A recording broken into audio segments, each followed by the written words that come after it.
Welcome everyone in Murthy's Fish Academy. In today's class, we'll discuss a very important topic of class 9, that is describing motion. Motion. As soon as we say the motion, and one word will come in our mind, that is rest. So today's topic will discuss about the difference between the motion and rest. And those who are watching this video in your mobile phone, you think that you are at rest holding the mobile and watching the video, but actually it is not so. You are surprising how it is possible, because you are still holding the mobile and you are sitting on a chair and watching the video, but you are not at the rest. Yes, something is there. To describe the motion rest, we have to think in different way. Actually, both motion and rest are relative to each other. Clear? Now question arises, what is the meaning of relative term? How does it differ?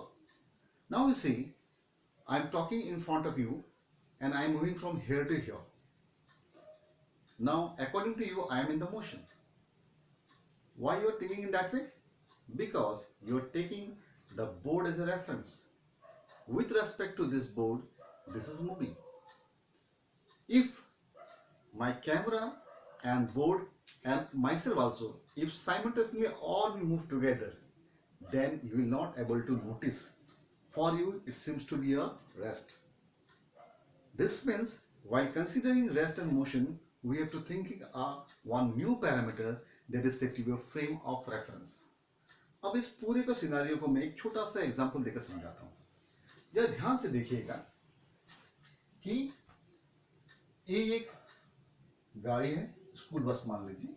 यहाँ पे दो बच्चे बैठे हुए हैं जिसका नाम है ए और बी, और दोनों बच्चे मूव कर रहे हैं टुवर्ड्स इसके side, east towards, with a speed of 50 kilometre per hour.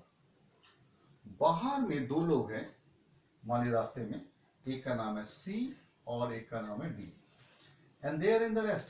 वो कहीं मूव नहीं कर रहा, यहीं पे खड़ा हुआ.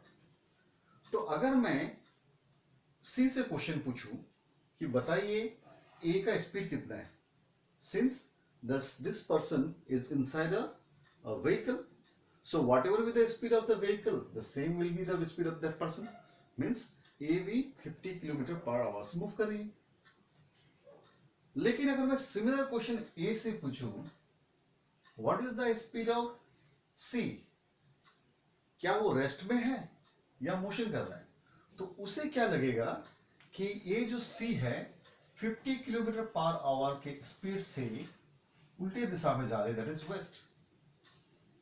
अब सेकंड सिनारियो देखिए, अगर मैं बी से पूछूं कि बताइए ए का मोशन क्या है, क्योंकि बी तो ए से बातें करते जा रहा है, तो उसके लिए ए लगेगा कि ए रेस्ट में है.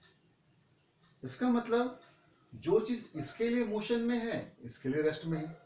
सिमिलरली अगर मैं पूछूं डी से, क्या सी 50 किलोमीटर पर आवर जा रहा है, तो उसका आंसर होगा नो, वो बोलेगा ए रेस्ट में.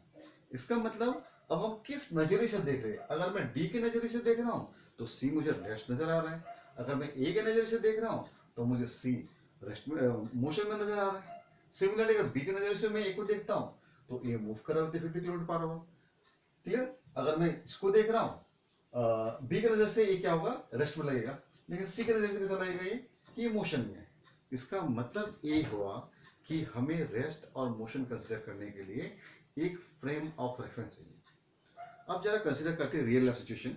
आप लोगों ने माइंड किया होगा, अगर आपकी ट्रेन कहीं प्लेटफॉर्म में रुकी हुई है, अगर पैरेलली अगर कोई एक ट्रेन खड़ी है, तो अगर वो ट्रेन जा रही है, आपको लगेगा कि कुछ समय के लिए आपका ट्रेन में जा रहा है, तो आप क्या करते हो उस समय?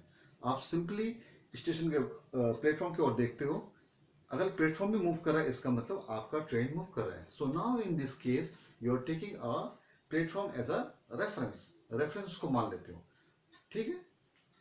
यहां पे हमारा रेफरेंस समझने के पहले हमें कुछ सिंपल सी चीज समझना पड़ेगा, जैसे कि 1 डायमेंशन, 2 डायमेंशन और 3 डायमेंशन.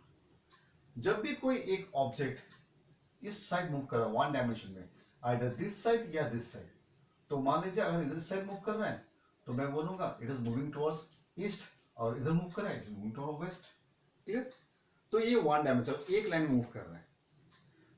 लेकिन अगर ये 2 डायमेंशन में कैसा होगा कि मान लीजिए बोर्ड, अगर एक बोर्ड में मैं कुछ लिख रहा हूं, मान लीजिए इस पॉइंट पे लिख रहा हूं, तो ए हो गया एक्स एक्सिस और ए हो गया वाई एक्सिस। तो अगर मुझे पूछा जाए ये जो पॉइंट है ए कहां पे है, तो मैं 1 2 और ये 1 हो गया, इसका मतलब इनका जो कोऑर्डिनेट है 2 and 1 ये स्पेसिफाई करता है कि ए इसका पोजीशन है। अगर यहां से ए यहां पे चले जाए तो इसका पोजीशन कौन सा हुआ, तो from x axis towards x axis ये हो गया 4 एंड टुवर्ड्स वाई एक्सिस ये हो गया 3। मतलब अगर मुझे बी को लोकेट करना है तो मुझे इस साइड 4 जाना पड़ेगा, ऊपर 3। तो समझ में आया, यहां पे केवल एक ही डायरेक्शन, लेकिन यहां पे मुझे 2 चीज जानना पड़ेगा, X axis as well as Y axis. तो इस तरह के केसेस को बोलते हैं 2 डायमेंशन।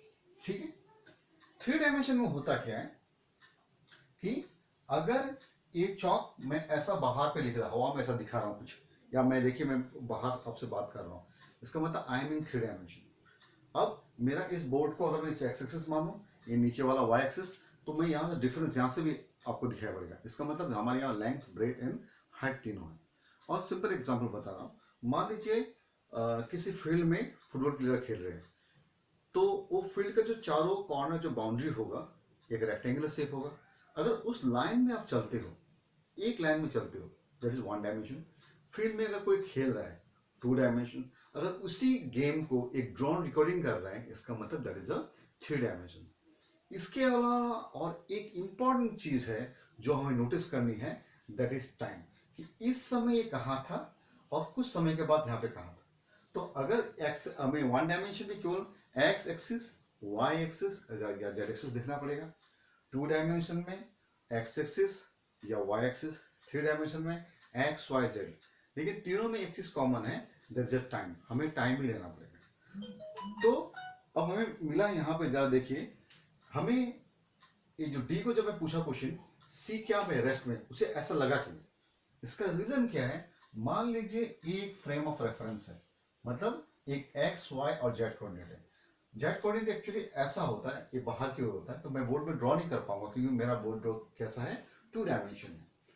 तो अगर मैं डी से क्वेश्चन पूछता हूं कि ये रेस्ट में क्यों है, क्योंकि एक मान लीजिए लास्ट लाइट पोस्ट है, एक रेफरेंस है, तो वो देख रहा है कि ना तो आगे आ रहा है ना पीछे आ रहा है, मतलब इनके बीच का जो डिस्टेंस है it is a constant through out the time. पहले 5 मिनट पहले भी एक ही था, अभी भी एक ही। लेकिन अगर ये इस बच्चे को देखता है या ये पैसेंजर को देखता है, तो इनका फ्रेम ऑफ रेफरेंस ये हो गया, ये बस हो गया, ये पूरा फ्रेम ऑफ रेफरेंस। ये बस का डिस्टेंस यहां से अगर मैं मान लेता हूं ये डिस्टेंस है एस, तो ये डिस्टेंस क्या होगा, धीरे धीरे बढ़ रही है। जब ये डिस्टेंस उस साइड जा रहा है, ए इससे सेपरेट होके जा रहा है, सिमिलरली सी भी ए से सेपरेट हो रहा है, डी भी सेपरेट हो रहा है। तो इसीलिए इसको लग रहा है कि ये तो इधर मूव कर रहा है और ये भी ऑपोजिट साइड मूव कर रहा है। इसका मतलब क्या हुआ कि this is in motion with respect to this one in towards east, और इसके रेस्पेक्ट में ये भी क्या है, मोशन इन अ वेस्ट।